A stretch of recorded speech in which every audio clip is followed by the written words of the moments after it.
بسم اللہ الرحمن الرحیم۔ بسم اللہ الرحمن الرحیم۔ معزز ناظرین کرام، آج کا ہمارا موضوع ہے حدیث نصف شعبان، شب بارات۔ ہم نے 15 شعبان کے بارے میں تفصیلات ذکر کر دیے ہیں کہ کیا ہونا چاہیے، مگر کیا ہو رہا ہے۔ اب ان ایام سے تعلق رکھنے والی صرف ایک چیز رہ گئی ہے، اور وہ ہے نصف شعبان کے بارے میں پائی جانے والی بعض دیگر احادیث یا روایات شب بارات اور ان کی تحقیق۔ چنانچہ ہم یہاں تفصیلات سے قطع نظر آپ کے سامنے ماہ شعبان سے متعلقہ صرف 10 احادیث کی استنادی حیثیت مختصر انداز سے پیش کر رہے ہیں، تاکہ ماہ شعبان کے بارے میں یہ موضوع آپ کے سامنے کسی حد تک مکمل شکل میں آ جائے۔ پہلی حدیث۔ ان احادیث میں سے پہلی حدیث حضرت معاذ بن جبل رضی اللہ عنہ سے السنہ ابن ابی عاصم، صحیح ابن حبان، شعب الایمان بحیقی، تاریخ ابن عساکر اور معجم کبیر و اوسط طبرانی میں مرفوعاً مروی ہے، جس میں ہے اللہ تبارک و تعالی 15 شعبان کی رات اپنی مخلوق کی طرف دیکھتا ہے اور مشرک و کینہ پرور کے سوا سب کو بخش دیتا ہے۔ علامہ حیثمی رحمہ اللہ نے مجمع الزوائد میں طبرانی کی روایات کے بارے میں کہا ہے کہ ان دونوں کی اسناد کے راوی ثقہ ہے۔ علامہ الذہبی رحمہ اللہ نے حدیث معاذ رضی اللہ عنہ کی سند میں انقطاع واضح کرتے ہوئے لکھا ہے، مکحول مالک بن یخامر سے ملے ہی نہیں تو اس سے بیان کیسے کر رہے ہیں؟ شیخ البانی رحمہ اللہ کہتے ہیں کہ اگر یہ بات نہ ہوتی تو اس کی سند حسن تھی، کیونکہ اس کے تمام راوی بقول امام منذری رحمہ اللہ ثقہ ہے۔ دوسری حدیث، اسے حضرت ابو ثعلبہ رضی اللہ عنہ سے مرفوعاً ابن ابی عاصم، لالکائی اور طبرانی نے بیان کیا ہے۔ اس کی سند میں ایک راوی احوس بن حکیم، جنہیں جمع الزوائد میں علامہ حیثمی رحمہ اللہ نے ضعیف قرار دیا ہے، اور امام منذری رحمہ اللہ نے اسے ترغیب و ترہیب میں نقل کیا ہے اور کہا ہے کہ یہ روایت طبرانی اور بحیقی میں مکحول کے واسطہ سے ابو ثعلبہ رضی اللہ عنہ سے مروی ہے، اور بحیقی نے کہا ہے کہ یہ روایت مکحول اور ابو ثعلبہ رضی اللہ عنہ کے مابین مرسل جید ہے، اور مرسل روایت کے حجت ہونے یا نہ ہونے میں بھی اختلاف ہے۔ تیسری حدیث، یہ حضرت عبداللہ بن عمر رضی اللہ عنہ سے مروی ہے۔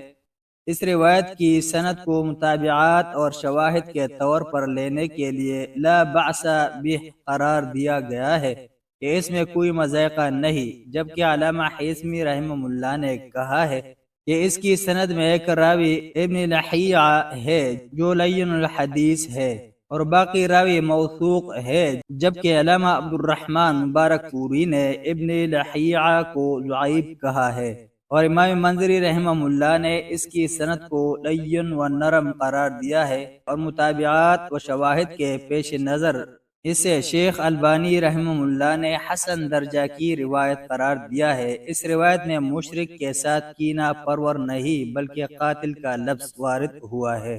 چوتھی حدیث، یہ حضرت ابو موسیٰ اشعری رضی اللہ عنہ سے ابن ماجہ 1390 السنہ لابن ابی عاصم ولالکائی میں مذکور ہے، اور اس کی سند میں بھی ابن لحیہ ضعیف، ولید بن مسلم مدلس اور عبد الرحمن ابن عرزب مجہول الحال ہے، لہذا یہ روایت بھی ضعیف ہے۔ پانچویں حدیث، یہ حضرت ابو ہریرہ رضی اللہ عنہ سے مرفوعاً مروی ہے۔ اس کا ایک راوی حشام بن عبد الرحمن ہے، جس کے بارے میں علامہ حیثمی رحمہ اللہ نے کہا ہے کہ اسے میں نہیں جانتا ہوں کہ کون اور کس درجے کا ہے، جبکہ باقی سب راوی ثقہ ہے۔ چھٹی حدیث، یہ حضرت ابوبکر صدیق رضی اللہ عنہ سے مسند بزار التوحید لابن خزیمہ، السنہ لابن ابی عاصم وللکائی، اخبار اصبحان ابو نعیم اور بحیقی میں مروی ہے، جسے امام منذری رحمہ اللہ نے ترغیب میں نقل کر کے لکھا ہے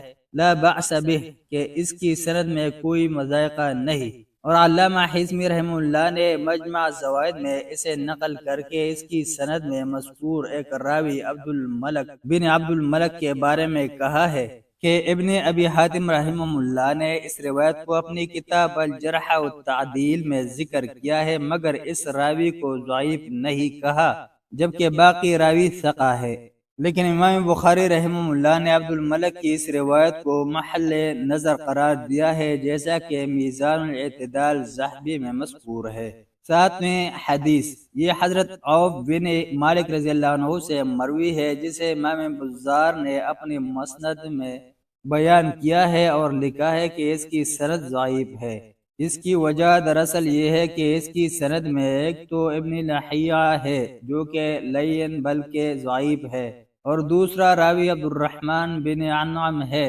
اور اسے بھی علامہ حزمی رحمہ اللہ کے بقول جمہور ائمہ حدیث نے ضعیف قرار دیا ہے، اور صرف احمد بن صالح نے اس کی توثیق کی ہے۔ ان دو کے علاوہ باقی سب راوی ثقہ ہے۔ اور علامہ البانی رحمہ اللہ کے بقول یہ روایت اور ایسے ہی کئی دیگر روایات للکائی نے اپنی کتاب السنہ میں کبار تابعین مثلا عطا بن یسار مکحول اور فضل بن فضالہ رحمہ اللہ سے موقوفاً علیہم نقل کی ہے، جو کہ مختلف الاسانید ہے، اور ایسے مفہوم کی روایات چاہے موقوف ہی کیوں نہ ہو، یہ مرفوع کے حکم میں ہوتی ہیں، کیونکہ ایسی باتیں محض ذاتی رائے کی بنا پر نہیں کہی جا سکتی۔ آٹھویں حدیث، یہ حضرت عائشہ رضی اللہ عنہا سے ترمذی، ابن ماجہ اور مسند احمد نے مرفوعاً مروی ہے، جس میں ہے بے شک اللہ تعالیٰ نصف شعبان کی رات آسمان دنیا پر نزول فرماتا ہے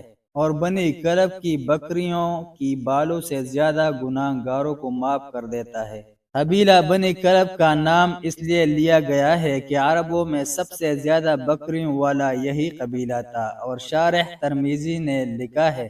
بحری نے الاسحار سے نقل کیا ہے کہ یہاں بنی کلب کی بکریوں کے بالوں سے زیادہ گناہوں کی بخشش و معافی مراد ہے، نہ کہ اتنے گناہگاروں کی بخشش۔ بہرحال گناہگاروں کی بخشش مراد ہو یا گناہوں کی، اللہ کے خزانوں میں کسی کے لیے بھی کمی نہیں ہے۔ اس حدیث کے شروع میں حضرت عائشہ رضی اللہ عنہا نے وہ واقعہ بھی بیان کیا ہے کہ ایک رات میں نے نبی صلی اللہ علیہ وسلم کو بستر سے غائب پایا، اور جب آپ صلی اللہ علیہ وسلم کو تلاش کرنے نکلی تو آپ صلی اللہ علیہ وسلم کو دیکھا کہ بقیع میں ہیں۔ آپ صلی اللہ علیہ وسلم نے فرمایا، کیا تم اس بات سے ڈر گئی ہو کہ میں تم پر ظلم کروں گا؟ میں نے عرض کیا، اے اللہ کے رسول صلی اللہ علیہ وسلم، میں تو یہی سمجھ رہی تھی کہ آپ صلی اللہ علیہ وسلم شاید کسی دوسری اہلیہ کے ہاں چلے گئے ہیں۔ تب نبی کریم صلی اللہ علیہ وسلم نے مذکورہ الفاظ بھی فرمائے، لیکن اس روایت کے بعد خود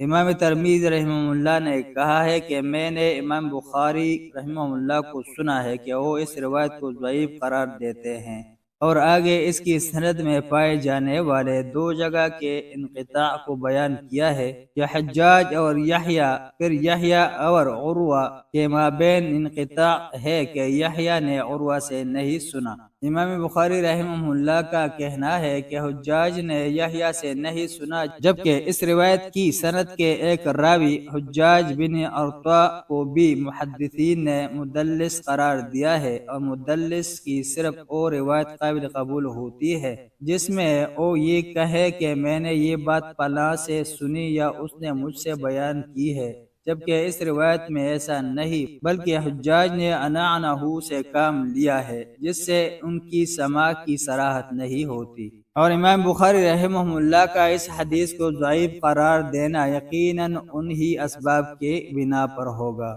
نویں حدیث، یہ حضرت علی رضی اللہ عنہ سے سنن ابن ماجہ میں مروی ہے، جس میں 15 شعبان کے دن کے روزہ اور رات کے قیام کا ذکر ہے، جس کے ضعیف ہونے کی تفصیل ہم نے 15 شعبان کے روزے کی عدم مشروعیت کے ضمن میں بیان کر دی ہے۔ 10ویں حدیث، یہ حضرت عثمان بن محمد بن مغیرہ بن اخنس رضی اللہ عنہ سے مروی ہے، اسے امام ابن کثیر رحمہ اللہ نے اپنی تفسیر میں نقل کیا ہے۔ اس میں سال بھر کی پیدائش و اموات اور نکاح کا ذکر ہے، اور یہ بھی مرسل و ضعیف ہے۔ ویسے بھی اس میں 15 شعبان کی رات نہیں بلکہ مطلق شعبان کے مہینہ کا ذکر ہے، جو کہ دیگر تمام روایت کے خلاف ہے۔ الغرض امام ابن رجب رحمہ اللہ فرماتے ہیں کہ اس رات کی فضیلت متعدد روایات میں آئی ہے، جنہیں اکثر محدثین نے ضعیف کہا ہے، لیکن بعض کو ابن حبان نے صحیح کہا ہے،